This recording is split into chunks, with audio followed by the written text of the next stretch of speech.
Ang taon ay 845 pagkatapos ng kapanganakan ni Kristo. Sa gitna ng kontinente ng Europa, may isang malawak na imperyo na tinatawag na Carolingian. Ito ay pinamumunuan ng isang haring may pangalang Charles, ngunit hindi siya katulad ng ibang mga hari na puno ng karunungan at lakas. Siya ay binansagang Charles the Bald o Carlos ang Kalbo. Hindi dahil sa kanyang ulo lamang, kundi dahil sa tila kakulangan ng matibay na balak upang ipagtanggol ang kanyang nasasakupan. Ngunit huwag tayong magmadali. Bago natin siya hatulan, dapat nating unawain ang daluyong ng takot na paparating mula sa hilaga. Sa malalamig na lupain ng Scandinavia, kung saan ang araw ay madalang na sumisikat sa mahabang buwan ng taglamig, may isang lahi ng mga tao na bihasa sa karagatan. Sila ang mga Viking. Hindi sila mga halimaw, bagaman ganito sila ilarawan ng maraming salaysay.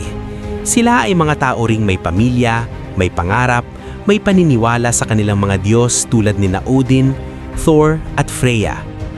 Ngunit sa kanilang mundo, ang karangalan ay nakakamit hindi lamang sa pagsasaka, kundi sa katapangan sa pakikipagsapalaran. At sa panahong iyon, ang katimugang bahagi ng Europa ay puno ng kayamanan, mga simbahan na may ginto, mga monasteryo na may mga mahahalagang aklat at alhas, mga bayan na may masaganang kalakalan. Kabilang sa mga pinuno ng Viking, isang pangalan ang bumubulong sa hangin na puno ng alamat, Ragnar Lodbrok.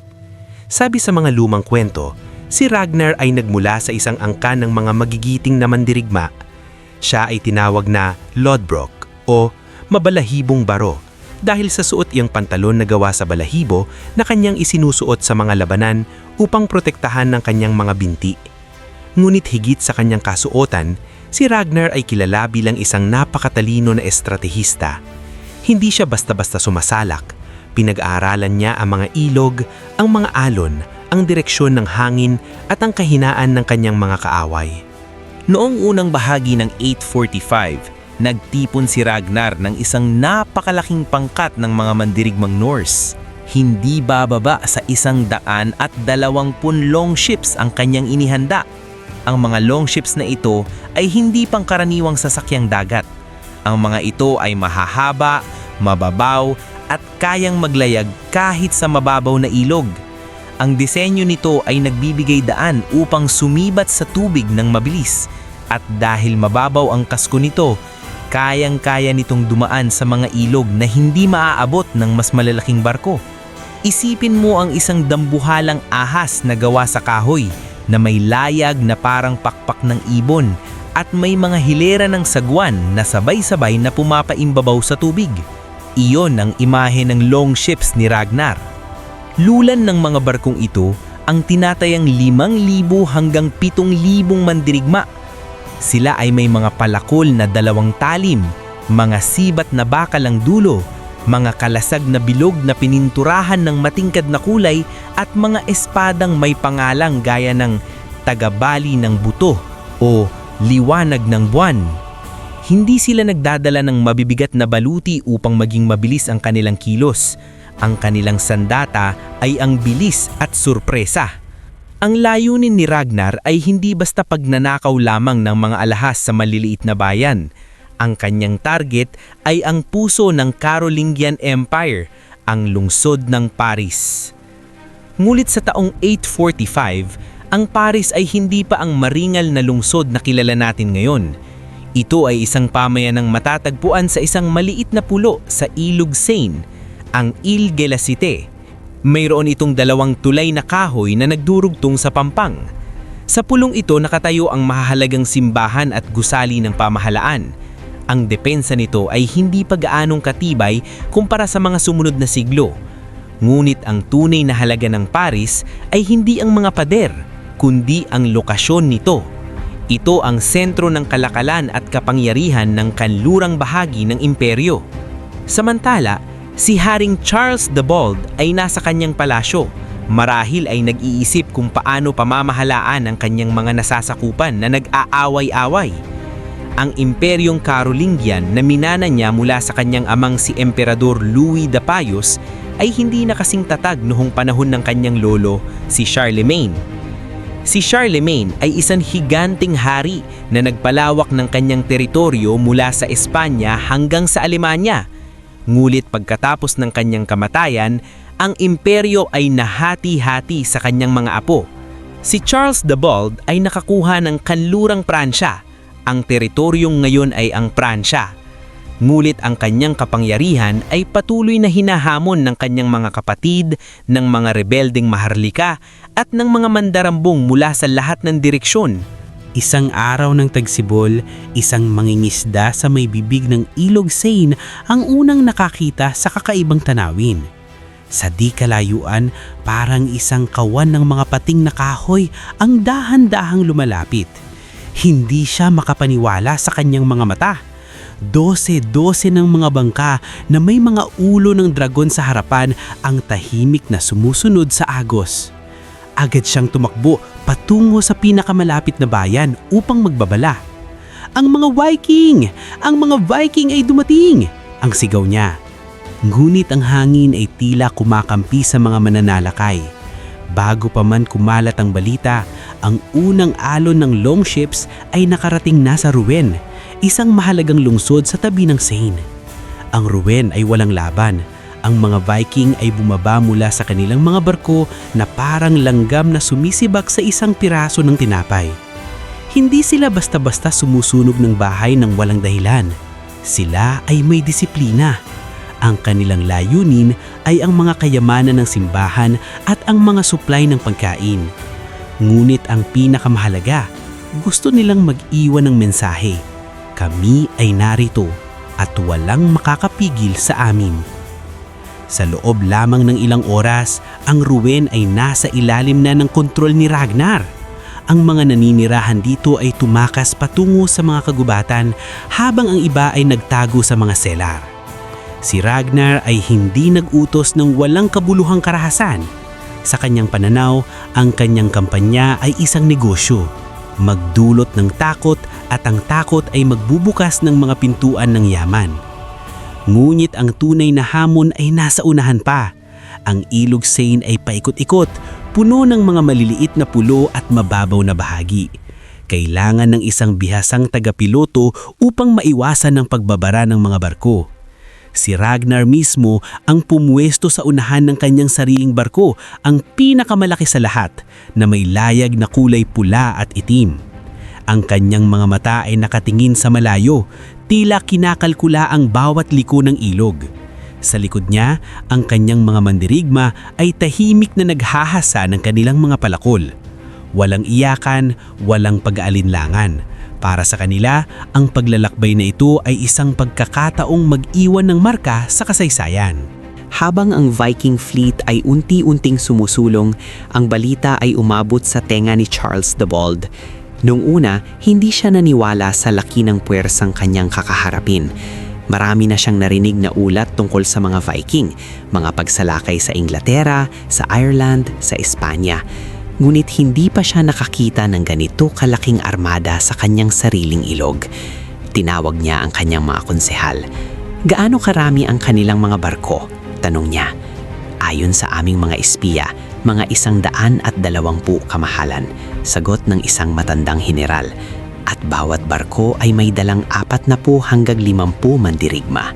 Namutla si Charles. Ang kanyang sariing hukbo ay hindi ganun kadaling tipunin. Ang mga Carolingia na mandirigma ay mga may-ali ng lupa na binibigyan ng tungkulin na maglingkod sa hari sa loob ng ilang linggo lamang bawat taon. Hindi sila profesional na sundalo tulad ng mga Viking na buong taong nagsasanay sa pakikidigma. Nagpasya si Charles na hatiin ang kanyang puwersa. Ipinadala niya ang isang bahagi ng kanyang hukbo sa silangang bahagi ng Seine at ang isa naman sa kanluran. Ang kanyang plano ay bitagin ang mga Viking sa gitna ng ilog kung saan sila ay mapapaligiran at madudurog. Ngulit may isang malaking pagkakamali si Charles. Minamaliit niya ang talino ni Ragnar. Ang mga Viking ay hindi lamang mga brute na sumusugod ng walang plano. Sila ay mga taong nabuhay sa paglalayag at pakikipagkakalakalan sa mga banyagang lupain. Alam nila kung paano basahin ang galaw ng kalaban. Isang madaling araw, nang makarating ang Viking fleet sa isang makitid na bahagi ng ilog malapit sa kasalukuyang lungsod ng St. Denis, nakita nila ang mga sundalo ni Charles na nakahilerang naghihintay sa dalawang pampang. Ang mga sundalong Carolingian ay nakasuot ng mabibigat na baluting metal, may mga sibat at kalasag na malalaki. Sila ay sanay sa pakikipaglaban sa lupa, ngunit hindi sa tubig. Si Ragnar, mula sa kanyang barko, ay ngumiti. Hindi siya bumaba sa bitag. Sa halip, inutusan niya ang kanyang mga barko na magpanggap na urong. Ang mga longships ay dahan-dahang lumayag pabalik na para bang sila ay natakot. Natuwa si Charles. Tingnan ninyo, ang mga pagano ay tumatakbo na, sigaw ng ilang sundalo. Ngunit si Ragnar ay hindi tumatakbo. Siya ay naghihintay. Sa gabi, habang ang mga sundalong Carolingian ay nagpapahinga sa kanilang mga kampo sa Pampang, hindi nila namalayan na ang Viking fleet ay tahimik na naglayag pabalik sa ilalim ng takip ng kadiliman. Ang mga longships ay walang ilaw. Ang mga sagwan ay maingat na pumapaimbabaw upang hindi makaklika ng ingay. Si Ragnar ay may isang bagong target. Hindi ang mga sundalo, kundi ang mga tulay na nag-uugnay sa mga pampang patungo sa pulo ng Paris. Kung masisira niya ang mga tulay, ang Paris ay magiging isang nakakulong na kuta. Ngunit ang kanyang mga barko ay maari pa ring dumaan dahil sa kanilang mababaw na kalaliman. Nang sumapit ang madaling araw ng susunod na araw, nagulat ang mga tagapagtanggol ng Paris nang makita nila ang higit sa 100 longships na nakapalibot sa kanilang lungsod. Ang mga Viking ay naghagis ng mga nasusunog na palaso sa mga tulay na kahoy. Ang apoy ay mabilis na kumalat. Ang mga tulay ay nag-alab na parang mga tangkay ng damo sa tag-araw. Sa loob lamang ng 1 oras, ang Paris ay tuluyan ng naputol mula sa labas. Walang makapasok na supply, walang makalabas na tao. Ang mga Viking ay hindi pa pumapasok sa lungsod, ngulit ang takot ay pumasok na sa puso ng bawat naninirahan. Si Haring Charles the Bold ay nasa isang ligtas na distansya sa kanyang palasyo sa kanluran ng Paris. Nang marinig niya ang balita, siya ay labis na nagalit ngunit higit na natakot. Ang kanyang plano ay nabigo. Ang kanyang hukbo ay hindi handa sa isang direktang pag-atake sa tubig. Ang mga Viking ay may kontrol sa ilog, at ang ilog ang pangulahing daanan ng kalakalan at transportasyon. Kung hindi niya mapipigilan si Ragnar, ang buong imperyo ay maaring magutom at maghirap. Sa loob ng Paris, ang obispo na si Goslin ay namuna sa pag-aayos ng depensa. Bagaman siya ay isang lalaking simbahan, siya ay may pusong mandiriga. Ipinatawag niya ang lahat ng malalakas na kalalakihan at maging ilang kababaihan upang tumulong sa pagbabantay sa mga nalalabing pader. Ang mga bata at matatanda ay inutusan na magtipon ng mga bato at kumukulong tubig upang ihagis sa mga Viking sakaling sumalakay. Ngunit alam nilang lahat na hindi sila magtatagal kung ang hari ay hindi magpapadala ng tulong. Si Ragnar sa kabilang banda ay hindi nagmamadali. Alam niya na ang oras ay kanyang kakampi. Ang tagutom ay mas mabisang sandata kaysa sa espada. Kanyang inutusan ang kanyang mga mandirigma na huwag munang sumalakay sa lungsod, kundi palibutan ito at putulin ang lahat ng supply. Ang mga Viking ay nagtayo ng isang kampo sa isang malaking pulo sa ilog, na tatawagin nila sa kalaunan bilang Camp of the Dragons. Doon, sila ay nagsiluto ng kanilang pagkain na galing sa pangangaso at pangingisda. Sila ay nagkukwentuhan ng mga epiko tungkol kay Ragnar, tungkol sa kanyang nakaraang pagsalakay sa Inglaterra kung saan siya ay nakipaglaban sa isang dambuhalang ahas, ayon sa alamat. Ang moral ng kanyang hukbo ay napakataas. Lumipas ang mga araw. Ang Paris ay nagsimulang magdusa. Ang tinapay ay naubos. Ang mga tao ay kumakain na ng mga daga at balat ng puno. Ang mga bata ay umiiyak dahil sa gutom. Ang mga matatanda ay nanalangin sa loob ng mga simbahan, nakaluhod sa malamig na sahig, humihiling sa Diyos na iligtas sila mula sa poison ng hilaga. Ngunit ang mga Diyos ng Viking ay tila mas malakas sa mga panalangin iyon. Si Ragnar ay nag-alok ng isang sakripisyo kay Odin, isang gintong singsing na itinapon sa ilog. At pagkatapos noon, isang malaking paaraw ng isda ang dumating sa kanilang lambat. Para sa mga Viking, iyon ay isang tanda na sila ay pinapaboran. Si Charles the Bold ay nahaharap sa isang matinding dilema. Kung lalabanan niya ang mga Viking sa bukas na labanan, malaki ang tsansa na matalo siya. Kung hindi siya gagawa ng aksyon, ang Paris ay mabubuwal at ang kanyang reputasyong bilang hari ay tuluyang masisira. May isa pa siyang pagpipilian, ang pantubos. Sa mga taong iyon, karaniwan ang magbayad ng ginto upang paalisin ang mga Viking. Ito ay tinatawag na Danegeld o ginto ng mga Danes. Maraming hari ang pumili ng landas na ito upang iligtas ang kanilang mga lungsod. Ngulit ito ay isang mapanganib na daan dahil ang pagbabayad ng pantubos ay naghihikayat lamang sa mas maraming pagsalakay sa hinaharap. Isang araw, isang sugo mula kay Charles ang dumating sa kampo ng Viking na may dalang puting watawat. Si Ragnar ay tumanggap sa kanya ng may respeto, gaya ng isang hari na tumatanggap ng sugo ng ibang hari. "Ano ang nais ng iyong Panginoon?" tanong ni Ragnar. Ang sugo ay nanginginig, ngunit sinabi niya ang kanyang mensahe. "Ang aming hari, si Charles the Bold, ay handang makipagkasundo. Sabihin ninyo ang inyong halaga, at kung ito ay makatarungan, kami ay magbabayad." Nagliwanag ang mga mata ni Ragnar. Hindi siya nagkamali. Ang takot ay nagbunga ng ginto. Si Ragnar ay humingi ng 7,000 libra ng pilak at ginto. Sa timbang ngayon, iyon ay humigit kumulang 2,500 kilo ng mahalagang metal. Ito ay isang napakalaking halaga, katumbas ng taon ng kita ng buong kaharian ng kanlurang Pransya sa loob ng maraming taon. Alam ni Ragnar na kaya itong bayaran ni Charles, kahit na masakit ito sa kanyang kaban. Ang hari ay may mga minahan ng pilak sa kanyang mga lupain at may mga kayamanang nakaimbak sa mga simbahan at monasteryo. Bumalik ang sugo kay Charles. Ang hari ay nagalit nang marinig ang halaga. 7,000 libra, iyon ay labis, sigaw niya sa kanyang mga konsehal. Mulit ang isa sa kanyang matatalinong tagapayo ay nagsabi, "Kamahalan, kung hindi natin babayaran, ang Paris ay mamatay sa gutom. At kung ang Paris ay bumagsak, ang buong imperyo ay susunod. Ang ginto ay maaaring kitain muli, ngunit ang isang nawasak na kabisera ay hindi na muling mabubuhay." Napabuntong hingala si Charles. Alam niyang tama ang kanyang tagapayo. Sa loob ng susunod na 3 araw, ang mga opisyal ng hari ay nag-ikot sa buong kaharian upang mangolekta ng ginto at pilak. Kinuha nila ang mga alahas ng maharlika, ang mga sagradong kalis ng mga simbahan, maging ang mga korona ng mga rebulto ng mga santo. Maraming tao ang umiyak habang ibinibigay nila ang kanilang kayamanan. Ngulit mas gugustuhin pa nilang mawala ng ginto kaysa mawala ang kanilang mga anak sa digmaan.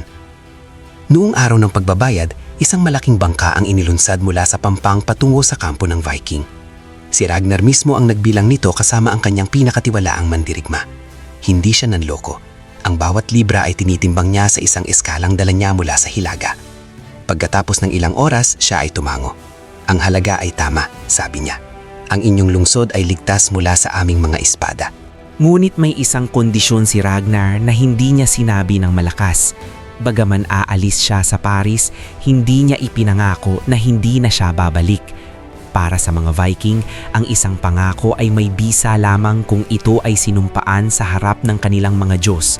Hindi siya nanumpa. Siya ay ngumiti lamang at tinanggap ang ginto. Sa susunod na umaga, ang mga longships ay naglayag pabalik sa direksyon ng karagatan.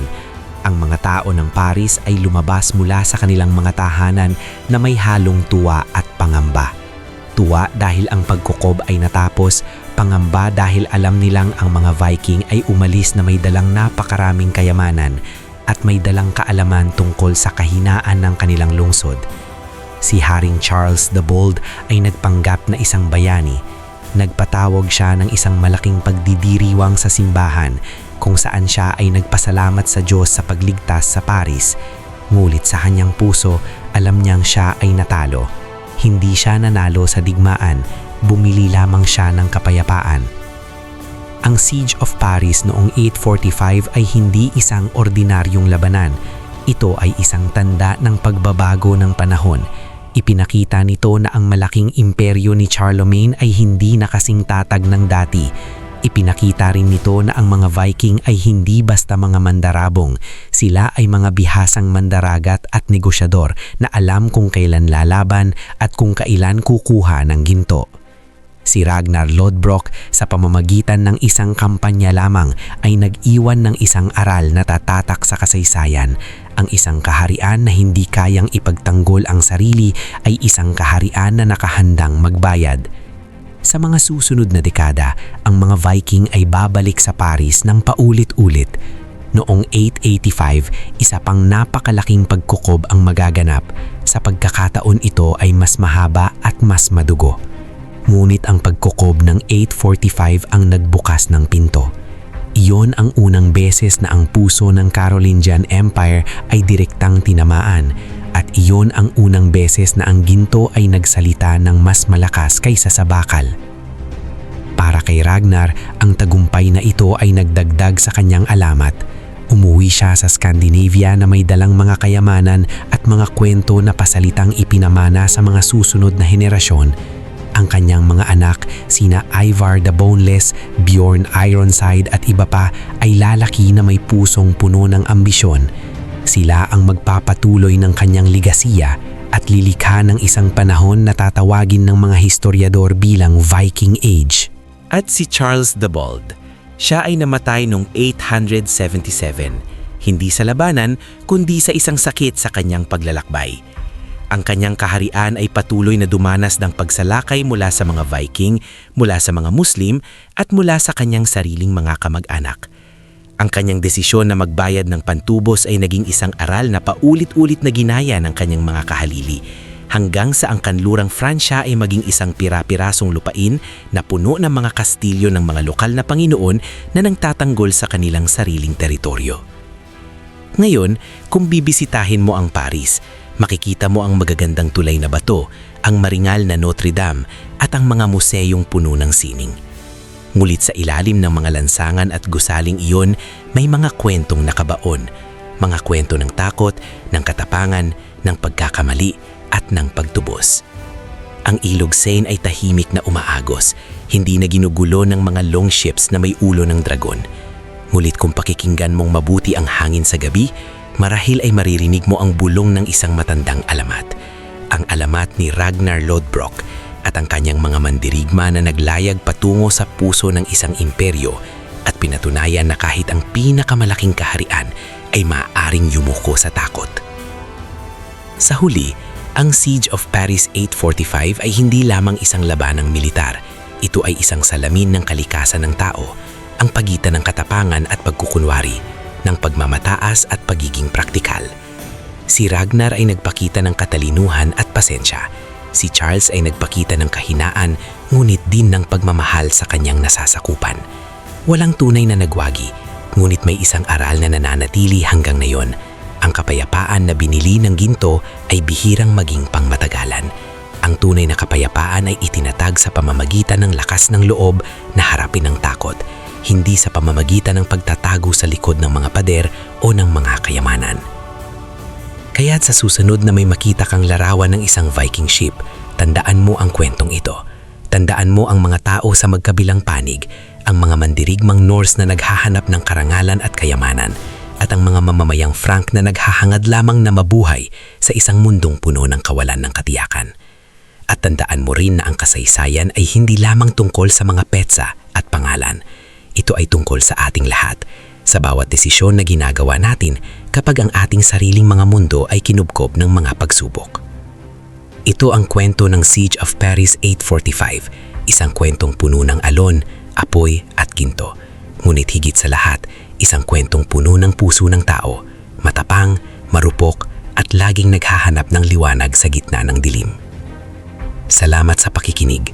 Kung nagustuhan mo ang salaysay na ito, huwag kalimutang mag-iwan ng like, mag-subscribe at ibahagi sa iyong mga kaibigan at pamilya. Magkita-kita tayo sa susunod na kabanata ng kasaysayan. Hanggang sa muli, ingat at lagi mong tatandaan, ang kaalaman ay ang pinakamalakas na sandata.